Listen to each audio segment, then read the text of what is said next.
वेंकटपुर नाम का एक छोटा सा गांव था।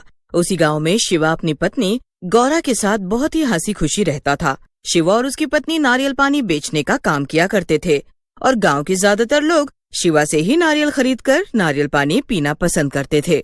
सिर्फ गांव के ही नहीं बल्कि शहर के लोग भी गांव आकर शिवा से ढेर सारे नारियल खरीदकर ले जाया करते थे। शिवा और उसकी पत्नी ने अपने घर के आंगन में नारियल का पेड़ लगाया हुआ था। गौरा के लिए वे नारियल का पेड़ सिर्फ पेड़ नहीं था बल्कि वे उसे अपने बेटे की तरह ही प्यार करती और उसका खूब ध्यान रखती थी। कभी कभी तो वो उससे ढेर सारी बातें भी किया करती थी। एक रोज शिवा अपने नारियल के पेड़ से नारियल तोड़ रहा होता है कि तभी उसके पड़ोस में रह रहा उसका बड़ा भाई गंगा वहाँ आता है और शिवा से बोलता है, क्या बात है शिवा, आज तो तूने अपने नारियल के पेड़ से ढेरों नारियल तोड़ मारे। और जरा नारियल तो देखो, ओहो कितने बड़े और ताजे हैं। इतने सारे नारियल तोड़ने के बाद भी पेड़ पर कितने सारे नारियल लदे पड़े हैं। एक मेरा नारियल का पेड़ है, एक तो उस पर गिने चुने नारियल लगते हैं, ऊपर से पानी तो उसका इतना बेस्वाद होता है। ये क्या ही बतलाएं। भैया, ये नारियल का बस एक पेड़ थोड़ी ना है, ये तो हमरा और गौरी का बेटा है। इसे हम इतना प्यार कर रहे हैं, तभी तो देखो हम इस पर से जितने भी नारियल तोड़ते हैं पर कभी नारियल खत्म होने का नाम ही नहीं लेते। सच में ये तो जादू है, जादू। तभी वहाँ गंगा की पत्नी चित्रा आती है और गुस्से से बोलती है, अजी जिस पेड़ को ये शिवा और गौरा अपना बेटा बता रहे हैं ना, ये कई साल पहले हमने इन्हें ला कर दिया था, इसलिए इस पेड़ और इस पर लगे नारियल पर हमारा हक बनता है।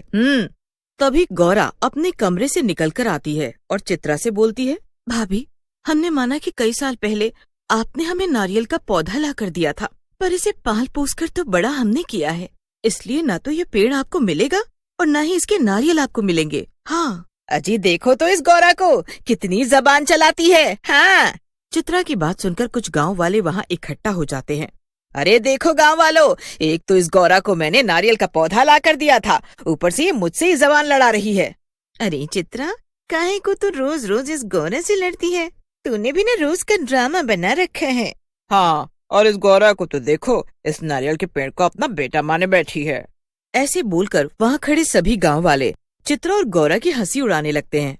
तभी चित्रा अपने पति के साथ अपने घर आ जाती है और गुस्से में गंगा से कहती है, इस गौरा ने गांव वालों के सामने मेरी बेइज्जती की, इसे तो मैं छोड़ूंगी नहीं। आज रात को ही इसका काम तमाम न कर दिया तो मेरा नाम चित्रा नहीं। मेरे नारियल के पेड़ से ही आज मजे से अपनी जिंदगी जी रही है ना? इसे तो मैं सबक सिखाऊंगी, देखना। अब तो कुछ भी हो जाए, ये नारियल का पेड़ और उसके नारियल को मैं अपना बना कर ही रहूंगी। अरे चित्रा, अब क्या करने वाली है तू? चित्रा मुस्कुराते हुए बोलती है, बस अब तो रात होने का इंतजार है मुझे। फिर जैसे ही रात होती है, चित्रा अपने हाथ में मिट्टी का तेल लेकर अपने पति गंगा के साथ शिवा के घर जाती है और चुपके से शिवा के घर को बाहर से बंद करके वे सारा मिट्टी का तेल उसके घर पर डाल देती है और जल्दी से आग लगा देती है। और जैसे ही घर में आग लगने लगती है, गौरा खिड़की के पास आती है और देखती है कि चित्रा और उसका पति घर के बाहर खड़े हैं। चित्रा भाभी, मैं ये जानती हूँ कि ये आग आपने ही लगाई है। गौरा और शिवा कुछ बोल पाते उससे पहले ही आग उन्हें जलाकर भस्म कर देती है और उसी समय आग में झुलसकर उनकी मृत्यु हो जाती है। मृत्यु के बाद गौरा और शिवा एक भयानक भूत बन जाते हैं। गौरा और शिवा के यूं मर जाने से गांव वालों को बहुत दुख होता है, पर उन सभी की नजर उनके नारियल के पेड़ पर थी। शिवा और गौरा की मौत के कुछ दिन बाद चित्रा और गंगा शिवा के नारियल के पेड़ के पास आते हैं और हंसते हुए बोलते हैं, गांव वालों के आगे मेरी बहुत खिल्ली उड़ाई थी ना इस गौरा ने, और बोला था ना कि ये पेड़ तो क्या, इसका एक नारियल भी मुझे नहीं दोगी। अब उसके मरने के बाद ये पेड़ और इसके नारियल सब हमारे हैं। अजी अब तो हम भी बहुत जल्दी अमीर हो जाएंगे। हाँ। मैं अभी पेड़ पर चढ़कर ढेर सारे नारियल तोड़कर लाता हूँ। जैसे ही गंगा नारियल के पेड़ पर चढ़ने लगता है, उसे पेड़ पर भूत दिखाई देता है। वे नीचे देखता है तो उसे एक डरावनी चुड़ैल दिखाई देती है। गंगा भूत और चुड़ैल को देखकर जोर से चिल्लाने लगता है, भूत! अरे ओ चुड़ैल! भूत! अरे चुड़ैल! अजी का हमका चुड़ैल बोल रहे हो? अभी रुको, तुम्हारे पिछवाड़े पर एक लाठी मारेंगे ना तो हमको चुड़ैल बोलना बंद कर दोगे तुम। हाँ। चित्रा जैसे ही पेड़ पर देखती है उसे एक भूत नजर आता है। तभी वे अपने पीछे मुड़कर देखती है, उसे एक डरावनी चुड़ैल दिखाई देती है, जिसे देखते ही चित्रा की सिट्टी पिट्टी गुल हो जाती है। चुड़ैल, अरे मर गए रे, यहाँ पर ये भूत चुड़ैल कहाँ से आ गए? चुड़ैल हंसते हुए बोलती है, अब तुम दोनों मेरे हाथों से बचने वाले नहीं हो। आज तो मैं तुम्हारी गर्दन ऐसे काटूंगी जैसे नारियल के सिर से उसकी खोपड़ी काटते हैं, फिर मजे से मैं तेरा खून पीऊंगी। अरे चुड़ैल बहन, भूत भाई, हमको जाने दो। आज के बाद हम नारियल के पेड़ से नारियल तो क्या, नारियल के पत्ते तक न चुराएंगे। ऐसे कैसे छोड़ दे तुझे? तूने पति पत्नी को जलाकर मारा है और बोलती है कि छोड़ दे। तुम दोनों शिवा और गौरा हो? हे भगवान, अब हमरा का होगा? बचाई लियो भगवान, बचाई लियो। फिर क्या था, भूत गंगा का गला काटकर उसे मार डालता है और चुड़ैल चित्रा को तेज धार चाकू से टुकड़े टुकड़े कर उसे मार डालती है। फिर वे दोनों भूत और चुड़ैल अपना रूप बदलकर पेड़ से नारियल तोड़कर अपने ठेले में रखकर बेचने के लिए जाते हैं। आओ जी आओ, आओ जी आओ, ठंडा ठंडा नारियल पानी पी लो, ठंडा ठंडा। तभी गांव में रहने वाला माखन ठेले के पास आता है और बोलता है, अरे जरा देखो तो इस नारियल पानी वाली को। हाय हाय हाय हाय हाय, कितनी खूबसूरत है ये, और इसकी कमरिया तो बिल्कुल नागिन जैसी है रे। अनी ओ सुंदरी, पहले तो कभी तुम दोनों का हमने इस गांव में नहीं देखा। अजी देखोगे भी कैसे, हम दोनों आज ही इस गांव में नारियल पानी बेचने आए हैं। अरे आप तो बस हमारे पेड़ से टूटे नारियल का नारियल पानी पियो। अरे ये कैसा नारियल पानी पिला डाला हमें, इसे पीते ही हमारी तो सांसें ही थमने लगी हैं। हाय हाय हाय हाय। फिर जैसे ही माखन नारियल पानी पीता है तो उसे जोर से खांसी होने लगती है और देखते ही देखते उसके मुंह से खून निकलने लगता है।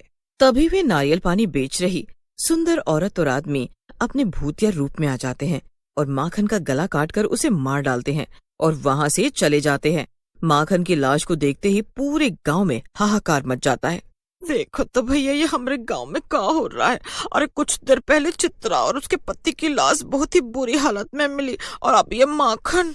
कोई तो हमारे गांव के लोगों को इस तरह से मार रहा है, इसीलिए हम सभी गांव वालों को होशियार रहना होगा। फिर अगले ही दिन मालती अपने पति के साथ गौरा के घर के आंगन में जाती है और नारियल के पेड़ के पास खड़े होकर अपने पति चेतन से कहती है, अजी अब खड़े खड़े हमारी शकल का ताक रहे हो, जल्दी से पेड़ पर चढ़ो और सारे के सारे नारियल तोड़ लाओ। इन सभी नारियल को शहर में बेचकर हम भी मालामाल हो जाएंगे। जैसे ही चेतन पेड़ पर चढ़ता है कि तभी उसे डरावनी हंसी सुनाई देती है।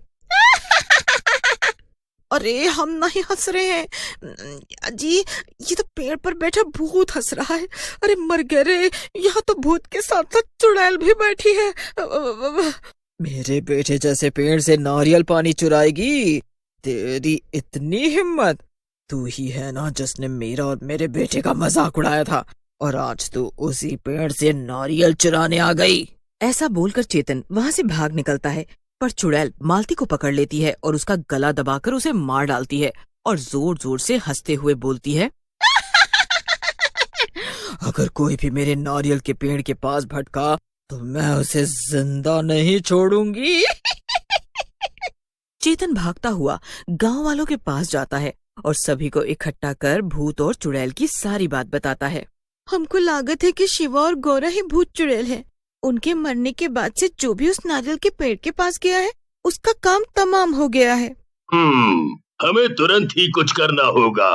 ऐसा बोलकर सरपंच जी सभी गांव वालों को लेकर नारियल के पेड़ के पास जाते हैं कि तभी वहां भूत और चुड़ैल आते हैं। लगता है आज पूरा गांव ही मरने के लिए आ गया है। ये तो तुम्हारे साथ बहुत बुरा हुआ, पर ऐसा करके ना तो तुम्हारी आत्मा को शांति मिलेगी और ना ही तुम्हें मोक्ष मिल पाएगा। इसीलिए मैं तुमसे वादा करता हूँ कि तुम्हारे बेटे जैसे नारियल के पेड़ के पास एक मंदिर बनाया जाएगा। सरपंच जी की बात सुनकर भूत और चुड़ैल की आंखें भर आती हैं।